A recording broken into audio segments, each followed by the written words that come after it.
Saludos. Nos adentramos a las entrañas de la Ciudad de México. Soy Miles Day. Y esto es el Metro 4.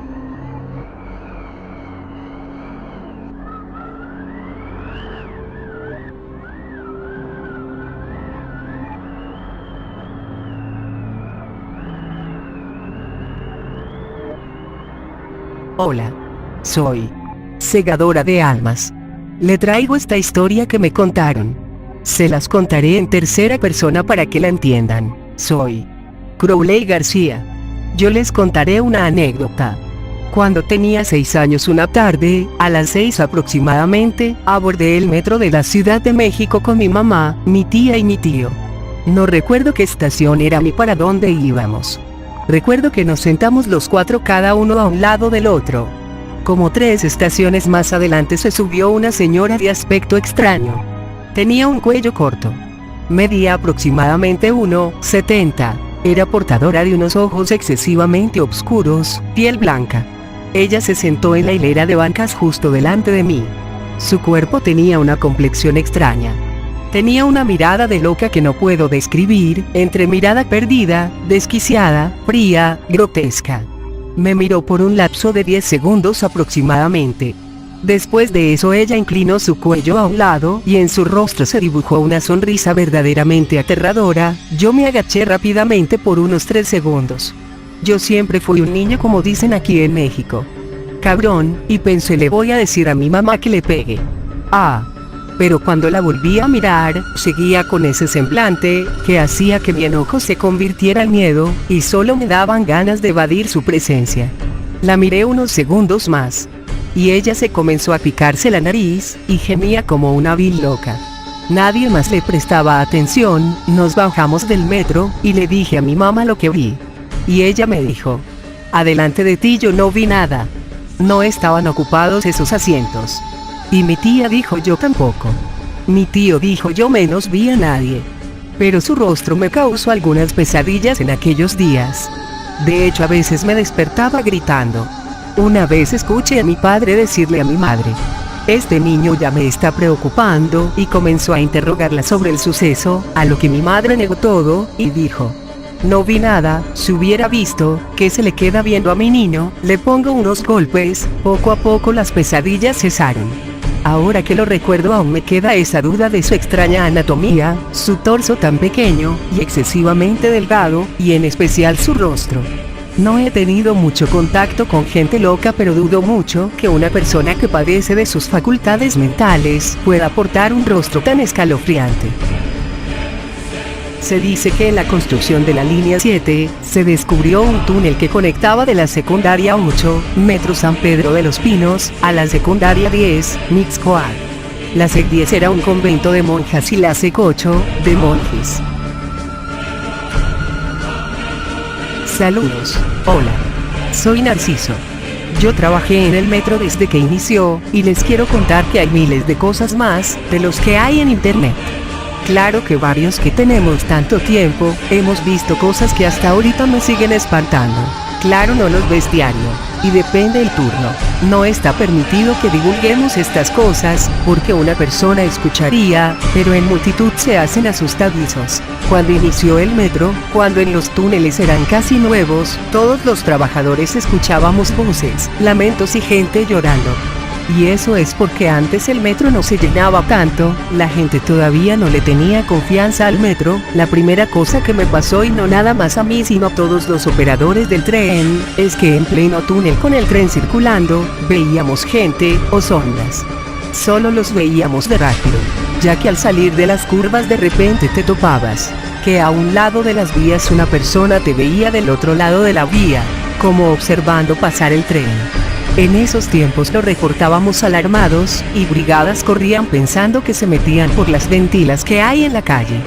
Pero no, fue tanto que por allá de 1972, el jefe nos dijo ya no lo reporten, porque cuando ustedes lo reportan y vamos, eso desaparece. En varias ocasiones en esos años en la entrada de San Antonio al túnel, siempre nos sorprendía una persona o fantasma en medio de la vía que atropellábamos.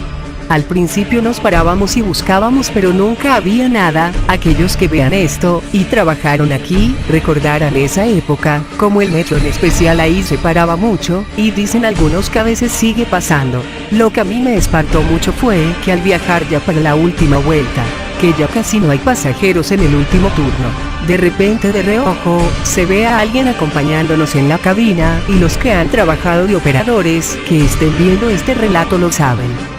Y cuando uno ya va de salida siempre escuchábamos que alguien nos seguía. Y les estoy diciendo, todavía no había suicidios. Cuando comenzaron a hacer las demás líneas, a mí me pasaron por mi experiencia a la línea 2, ahí comenzaba más la actividad paranormal. Había veces algunos usuarios que decían que de repente su vecino de asiento en una de esas que de repente se iba la luz, en ese parpadeo, ya no estaba la persona. En esos tiempos como por el 75 se empezaba a escuchar entre gente de mantenimiento que de repente se escuchaban voces tras ellos, y no había nadie. Ya con el tiempo, me subieron a jefe de estación, y ya en contacto con los trabajadores. Recuerdo que en fin de año celebrábamos después de cerrar el metro. Hacíamos un brindis, pero no el 31 sino el 1 de enero.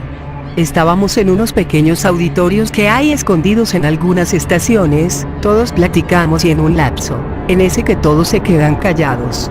Cuando un compañero cambia el casete de la grabadora para escuchar música, se oyó un grito y un golpe, éramos como 10, entre oficiales, gente de mantenimiento, limpieza, y claro, yo. Corrimos a los andenes de la estación, y se oía muy claramente, como una mujer lloraba, pero lo extraño que el sonido viajaba por todos lados, unos lo escuchábamos del lado derecho y otros del izquierdo.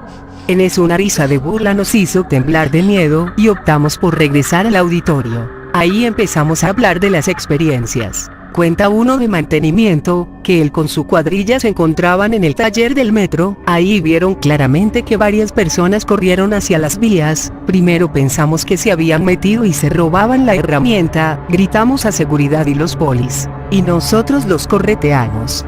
Lo que nos hizo rezar fue que al casi darles alcance, se disiparon hacia los lados y desaparecieron entre las paredes. Varios gritamos de desconcierto, no puede ser.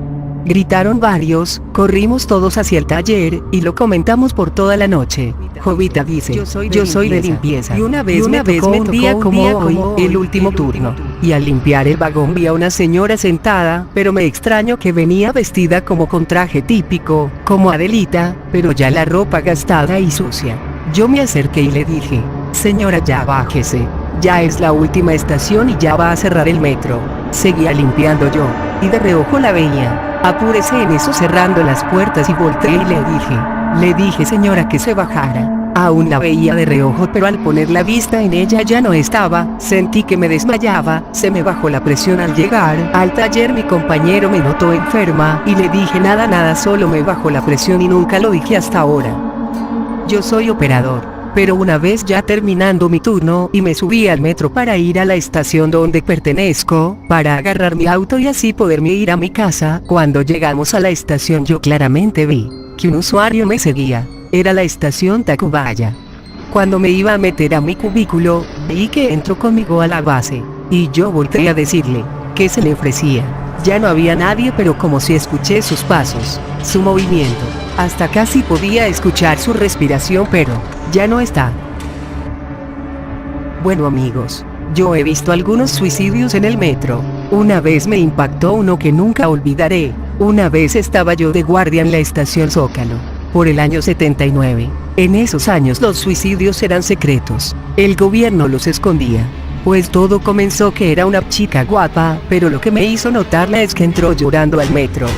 La alcancé pensando que la habían asaltado, y ayudarla, de hecho hasta ligar con ella.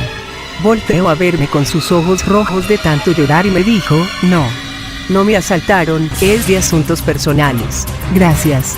Muy bien, me había encantado la chamaquita. Me fui a mi lugar en el módulo de vigilancia, en eso suena la alerta y corrimos.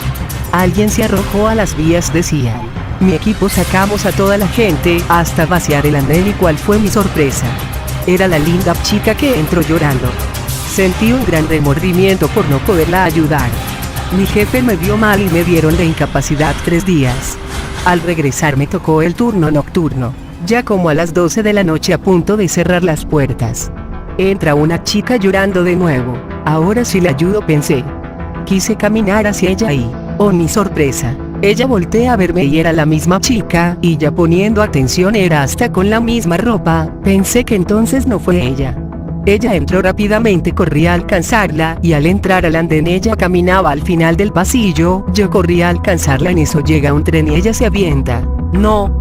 Grité. El tren no se detuvo. Yo corrí y activé la alarma, y al buscarla bajo el tren, no había nadie. Me espanté.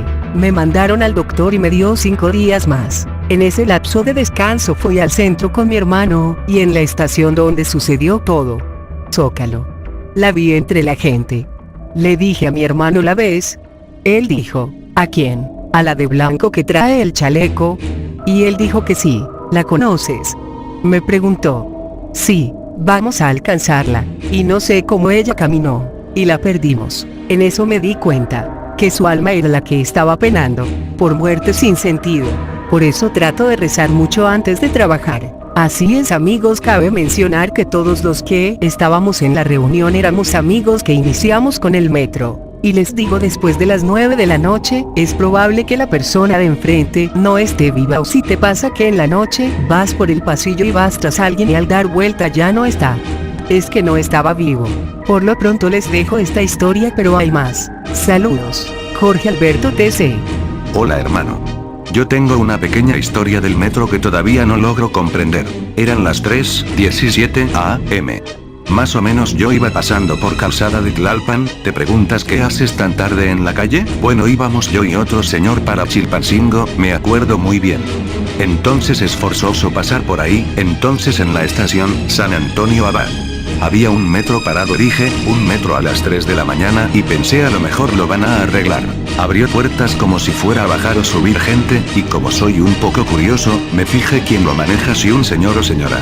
Mi sorpresa fue que no había nadie. Más adelante había un accidente y pues estábamos parados, y el metro ya no pasó, ni nos alcanzó. Esta historia es real, neta. Bueno, gracias por leer mi pequeña historia, suerte y excelente video. Gracias, amigos. Espero les haya gustado. Visita mi Facebook. Y si tienes más relatos personales del metro, mándamelo al correo que está en la descripción del video. Si te gustó, pon manita arriba. Soy Segadora de Almas. Y esto fue Fantasmas en el Metro de México.